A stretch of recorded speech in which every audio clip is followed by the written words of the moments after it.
আজকে আমি যে বিষয়টা নিয়ে কথা বলবো সেটা কিন্তু খুব ইম্পর্টেন্ট, কারণ এই বিষয়ে কিন্তু আমাদের অনেকেরই কনসেপ্ট ক্লিয়ার না। কি বলুন তো, যে মদ খেয়ে যদি কোনো অপরাধ করা হয় তাহলে কি সেটা অপরাধ হিসেবে গণ্য হবে? মানে তার জন্য কি যেই পানিশমেন্ট আমরা পেতে পারি সাধারণভাবে, সেটাই কি মদ খাওয়ার পর যদি কেউ কোনো অপরাধ করে তার জন্য কি সেটাই সে ভোগ করবে? এরকম প্রশ্ন কিন্তু অনেকের মনেই অনেক সময় জাগে। আর সঠিক উত্তর খোঁজার আগেই সেটা আস্তে আস্তে নিভে যায়, কারণ অনেক সময় সঠিক জায়গায় সঠিক প্রশ্নটা আমরা করি না, তাই উত্তরও সঠিকভাবে পাই না। তো কমেন্ট সেকশনে একজন আমাকে কমেন্ট করেছেন যে তার স্বামী তাকে মদ খেয়ে বহুদিন ধরে মারধর করে, তাকে অকথ্য গালিগালাজ করে, তার উপর অত্যাচার করে। তো এটা অনেক দিন ধরে হচ্ছে। সে যখন সাহায্যের জন্য আহ, সংশ্লিষ্ট কর্তৃপক্ষের কাছে গেছিলেন, তো সেখানে তারা এটাই বলেছেন যে মদ খেয়ে মারছে, তো এই বিষয়ে তো হেল্প করা যাবে না, কারণ এটা তো আর অপরাধ নয়। সে তো আর জ্ঞান তো করছে না কাজটা, সে তো মদ খেয়ে করছে, অর্থাৎ মত্ত অবস্থায় সে এই কাজটা করছে, তাই সেটাকে তো অপরাধ হিসেবে দেখা যাবে না। তো এরকমই কিন্তু, শুনতে খুব অবাক লাগলেও এরকমই কিন্তু অনেক জায়গায় হয়, কারণ সঠিক আইন না জানার কারণে বা যারা সেই কথাটা বলছেন তাদের কাছেও কিন্তু অনেক সময় কনসেপ্টটা ক্লিয়ার থাকে না। তাই ভাবলাম এই বিষয়ে একটু কনসেপ্টটা ক্লিয়ার করে দেওয়া দরকার। এটা কিন্তু অনেক সময় হয় যে স্বামী মদ খেয়ে বাড়িতে ফিরছে, ছোটখাটো কথা কাটাকাটি থেকে গায়ে হাত তুলছে, বা অনেক সময় হয় মদ খেয়ে বাড়িতে ফিরছে, ফিরে পশুর মতো মারধর করছে। কিন্তু ওই যে বললাম, ওই মনের মধ্যে একটা সংশয় থেকে গেছে যে মদ খেয়ে মারছে, তো সুস্থ শরীরে মারছে না তো, তাহলে মনে হয় ওর যেই অপরাধটা ও আমার সঙ্গে করছে সেটাকে হয়তো অপরাধ হিসেবে আইনের যে পরিভাষা আছে সেখানে সেটাকে গণ্য করা হবে না। তো এই সংশয় নিয়ে অনেকেই মুখ বুজে অত্যাচার সহ্য করেন। সেটা শুধু স্বামীর স্ত্রীর উপর করা টর্চারের মধ্যে সীমাবদ্ধ নয়, এছাড়াও অনেক সময় হয় রাস্তাঘাটে বিভিন্ন জায়গায় মদ খেয়ে বাওয়াল দিচ্ছে, আপনি গিয়ে সামলাতে গেলেন, থামাতে গেলেন, দু একবার আপনাকেও মেরে দিল। লোকে বললো যে আরে মদ খেয়ে মারছে, ঝামেলা করছে, কেন মুখ লাগতে গেলি, ওর তো আর কিছু হবে না, কারণ ও তো মদ খেয়ে আছে, ও তো সজ্ঞানে নেই, সুস্থ শরীরে নেই, তো মত্ত অবস্থায় আছে, মাতাল। মানে মাতাল মানে সব ছাড়। তো অনেকে বলে যে বাঘের খাঁচায় মাতাল ঢুকলে বাঘও ভয় পেয়ে যায়। সেটা কতদূর সত্যি আমার জানা নেই, তবে এই বিষয়ে কিন্তু আইন খুব কঠোর। কোন জায়গায় ছাড় আছে আর কোন জায়গায় নেই সেটা নিয়ে আমি আজকে আলোচনা করব। এই বিষয়ে কনসেপশন বিল্ডিং করতে আর পুরনো যে সংশয়টা আছে সেটা দূর করতে সাহায্য করবে। প্রথমেই এটা বলবো, সেকশন 85 আইপিসি এবং নতুন আইনে সেকশন 23 বিএনএস, আর পুরনো আইনে সেকশন 86 আইপিসি, আর নতুন আইনে সেকশন 24 বিএনএস। এই দুই আইনে কি আছে, যে কোনো ব্যক্তিকে যদি কোনো ব্যক্তি না জানিয়ে কোনো জিনিস খাইয়ে দেন বা পান করিয়ে দেন বা সেবন করিয়ে দেন, যে যেটাতে তার ইনটক্সিকেট হওয়ার একটা সম্ভাবনা আছে, বা যেটা খেলে সে মত্ত হয়ে যাবে, সে নেশাগ্রস্ত হয়ে যাবে, মানে তার যে মানসিক সন্তুলন সেটা সঠিক জায়গায় থাকবে না।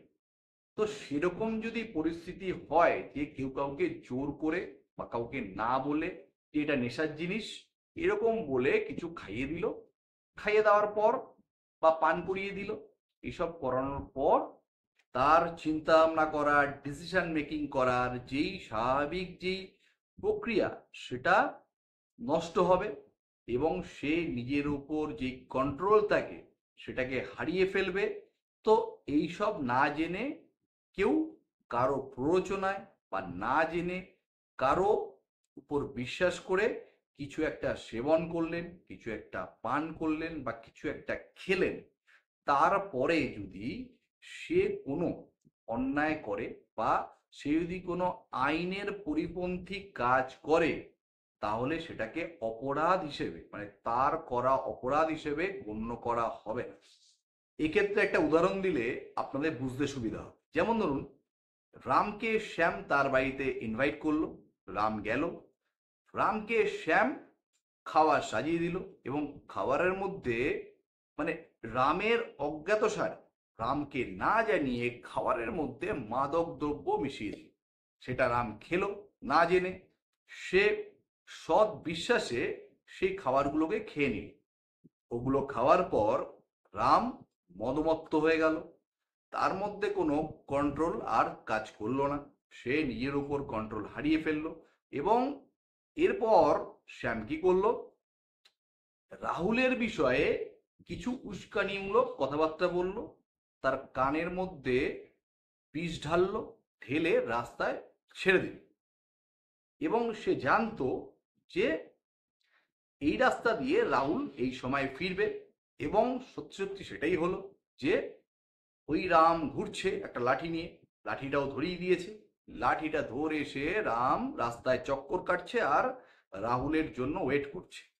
আর রাহুল ওদিক দিয়ে ফিরছে এবং রাহুলকে দেখেই রাম তেড়ে গেল এবং লাঠির ঘায়ে ধুমধাম করে বাড়ি মারলো এবং রাহুলের মাথা ফেটে গলগল গলগল করে রক্ত পড়ছে। এই যে কাজটা রাহুলের সঙ্গে রাম করলো, এটা কিন্তু অপরাধ। এক্ষেত্রে যদি অপরাধ হয়ে থাকে, সেটা শ্যামের অপরাধ হয়েছে। কারণ কি, শ্যাম একটা অভিসন্ধি নিয়ে রামকে তার বাড়িতে ইনভাইট করেছিল, তাকে খেতে দিয়েছিল এবং খাওয়ার মধ্যে রামকে না জানিয়ে মাদকদ্রব্য মিশিয়ে তাকে মদমত্ত করে তুলেছিল এবং প্ররোচনা দিয়ে রাহুলকে মারার জন্য উত্তেজিত করেছিল এবং তাকে লাঠিও প্রদান করেছিল। এরপর রাম মদমত্ত হয়ে, উত্তেজিত হয়ে, নেশার বশবর্তী হয়ে রাহুলকে মারলো, মাথা ফাটলো। এই যে কাজটা হলো, সেটা কিন্তু শ্যামের প্ররোচনা এবং শ্যামের অভিসন্ধি এবং শ্যামের কাজের জন্য। তাই শ্যাম এক্ষেত্রে অপরাধী, রামের কিন্তু কোনো দোষ নেই। কিন্তু যদি এরকম হতো, রাম নিজেই মাদকদ্রব্য কিনলো, মাদকদ্রব্য কিনে নিজেই সেটা খেলো, খেয়ে একটা লাঠি নিয়ে গিয়ে রাহুলের মাথায় বাড়ি মারলো এবং রাহুলের মাথা ফাটিয়ে দিল, এক্ষেত্রে কিন্তু রাম কোনো আইনি ছাড় পাবে না। রামের যেই কাজটি রাম করেছে, এর জন্য কিন্তু তাকে শাস্তি ভোগ করতে হবে। কারণ এক্ষেত্রে রাম জ্ঞানত এই যে মাদকদ্রব্য বা মদ, সে কিন্তু গ্রহণ করেছে এবং গ্রহণ করে সে রাহুলকে মেরেছে। মানে তার যে ইন্টেনশন, সেটা কিন্তু এস্টাবলিশড হচ্ছে। সঙ্গে সঙ্গে সে সেটা যে যখন সে গ্রহণ করছিল, সে সেটা সব জ্ঞানে করছিল, সে নিজের ইচ্ছায় করছিল, তাকে কেউ এটা করতে বাধ্য করেনি, জোর করেনি, বা তাকে না জানিয়ে কেউ তাকে সেটা খাইয়ে দেয়নি, সে সেটা নিজের ইচ্ছায় এটা করেছে।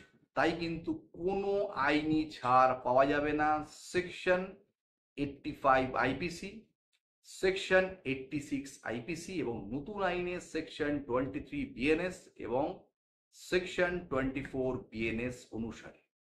তাই এই ক্ষেত্রে ওই যে কথাটা বললাম, যে তার স্বামী তাকে এসে মারধর করে মদ খেয়ে, সে যদি স্বইচ্ছায় মদ খায় আর স্বইচ্ছায় মদ খেয়ে এসে যদি মারধর করে স্ত্রীকে, যেরকম ভাবে স্ত্রীর উপর টর্চার করলে সেকশন 498 আইপিসি, নতুন আইনে সেকশন 85 বিএনএস বা ডোমেস্টিক ভায়োলেন্স অ্যাক্ট বা আইপিসির অন্যান্য সেকশনে যেইভাবে তার শাস্তি হওয়ার উচিত, সেইভাবেই কিন্তু শাস্তি হবে। এক্ষেত্রে কিন্তু কোনো আইনি ছাড় সে পাবে না, যদি না স্বামী এটা প্রমাণ করতে পারে যে তাকে কেউ জোর করে মদ খাইয়ে দিয়েছে, বা তার অজান্তে কেউ তাকে মদ খাইয়ে দিয়েছে, বা তাকে কোনো মাদকদ্রব্য সেবন কেউ করিয়ে দিয়েছে, বা তার খাবারের মধ্যে কেউ তাকে না জানিয়ে কিছু মিশিয়ে দিয়েছে। এগুলো যদি সে প্রমাণ করতে না পারে, তাহলে কিন্তু সে কোনো রকম কোনো ছাড় পাবে না।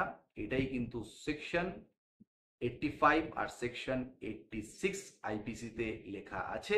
আর সঙ্গে সঙ্গে নতুন যে আইন আছে সেকশন 23 আর সেকশন 24 বিএনএস কিন্তু সেটাই বলছে। এই বিষয়ে আরেকটা উদাহরণ কিন্তু প্রযোজ্য। অনেক সময় দেখবেন ক্রাইম করার জন্য বা বিশেষ করে ডাকাতি করার জন্য অনেক সময় কিন্তু অনেক ডাকাত দলের সদস্যরা বা অনেক সময় অনেক গ্যাংস্টাররা ড্রিঙ্ক করে। ড্রিঙ্ক করে আরো বেশি জোশ আসার জন্য তারা ওগুলো ড্রিঙ্ক করলো এবং ড্রিঙ্ক করে অ্যাকশনে বেরিয়ে গেল। সেক্ষেত্রে কিন্তু তাদের কোনো ছাড় নেই, কারণ তারা এই যে ড্রিঙ্কটা করছে স্বইচ্ছায় করছে। যেই ক্রাইমটা তারা করতে যাচ্ছে সেই ক্রাইমটাকে আরো ভালোভাবে আরো এনার্জির সঙ্গে করার জন্য তারা ড্রিঙ্ক করছে, অর্থাৎ তারা মদ খাচ্ছে এবং মদ খেয়ে গিয়ে তারা সেই ক্রাইমটা করছে। এটাতে কিন্তু কোনো রকম কোনো ছাড় নেই। মানে ভাববেন না যে ডাকাত দল মদ খেয়ে ডাকাতি করতে আসলো তাই তাদের অনেক তো ছাড় হয়ে গেল, এটা কিন্তু কখনোই না। এক্ষেত্রে বার্ডেন অফ প্রুফ, অর্থাৎ সে যে নির্দোষ সেটা প্রমাণ কিন্তু যার ওপর অভিযোগ তাকেই করতে হবে, অর্থাৎ অভিযুক্তকেই কিন্তু প্রমাণ করতে হবে যে সে নির্দোষ। এ দায়টা তার, যে অভিযোগ করছে তার নয়। অর্থাৎ আমাকে কেউ খাইয়ে দিয়েছিল, আমায় কেউ জোর করে খাইয়ে দিয়েছিল আমাকে না জানিয়ে, তো এটা কিন্তু যে অভিযুক্ত তাকেই প্রমাণ করতে হবে। এবার আমি কিছু জাজমেন্টস আপনাদের সামনে তুলে ধরবো। আশা করি এই জাজমেন্টসগুলো শোনার পর আরো বুঝতে আপনাদের সুবিধা হবে। প্রথমেই যেটা বলবো সেটা বলবো যে Pal versus state of Kerala, Bablu ওরফে Mubarak Hossain versus state of Rajasthan, Basudev versus state of Patiala and east Punjab states union. এই যে কেস রেফারেন্সগুলো আপনাদের সামনে তুলে ধরলাম, এগুলোতে কিন্তু প্রত্যেকটাতেই একই কথা বলা আছে যে যদি কেউ নিজের ইচ্ছায় অর্থাৎ স্বইচ্ছায় কোনো মাদকদ্রব্য সেবন করে বা মদ খায় এবং তারপর কোনো ক্রাইম করে, অপরাধ করে, সেক্ষেত্রে কিন্তু কোনো ছাড় নেই। আশা করি আমি আপনাদের সামনে সঠিক তথ্য তুলে ধরতে পেরেছি এবং আপনাদের মধ্যে যেই মিসকনসেপশনটা ছিল সেটা দূর করতে পেরেছি। যদি ভিডিওটা ভালো লেগে থাকে তাহলে অবশ্যই সবার সঙ্গে শেয়ার করবেন এবং সবার মন থেকে এই মিসকনসেপশনটা দূর করে দেবেন যে মদ, সে যদি নিজের স্বইচ্ছায় মদ খেয়ে মাদকদ্রব্য সেবন করে যদি নিজের উপর কন্ট্রোল হারিয়ে কোনো ক্রাইম করে তাহলে কিন্তু কোনো ছাড় নেই, সেটাই কিন্তু আইনে বলা আছে। আর সেটাই আপনাদের সামনে আমি তুলে ধরলাম। তাই সবার কাছে এই যে ইনফরমেশনটা পৌঁছানোর ব্যবস্থা করে দেবেন শেয়ারিংয়ের মাধ্যমে। এছাড়া যদি আপনাদের কোনো কিছু জানার থাকে অবশ্যই কমেন্ট বক্সে কমেন্ট করতে পারেন, আমি চেষ্টা করব উত্তর দেওয়ার। এছাড়া ভিডিওর অন্তিম লগ্নে এসে আমি প্রত্যেক ভিডিওতে এই কথাটাই বলি যে যখনই কোনো লিগ্যাল স্টেপ নেবেন তখন একজন দক্ষ অভিজ্ঞ আইনজীবীর পরামর্শ নিয়ে তবেই অগ্রসর হবেন। ইউটিউবের ভিডিও শুনে কখনোই নিজের লাইফে ডিসিশন নেবেন না, কারণ ক্যামেরার এপার থেকে দাঁড়িয়ে ওপারে মানুষটার সঙ্গে কি হচ্ছে ওটা বোঝা সম্ভব নয়। আজকে আসছি, ভালো থাকবেন। আগামী ভিডিওতে আবার নতুন নতুন টপিক নিয়ে নতুন নতুন সাবজেক্ট নিয়ে হাজির হব। ততক্ষণের জন্য নমস্কার, ধন্যবাদ।